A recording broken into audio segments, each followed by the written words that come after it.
Mom and Dad, I don't want to go see the fireworks. Clyde, it's Independence Day. It's part of our family tradition, so don't be rude.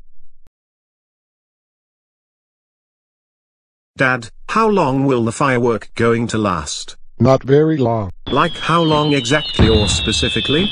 Because I hope it doesn't last all night long. People are trying to enjoy watching the fireworks, Clyde, so cut it out right now. You know what, you guys? Fuck the fireworks.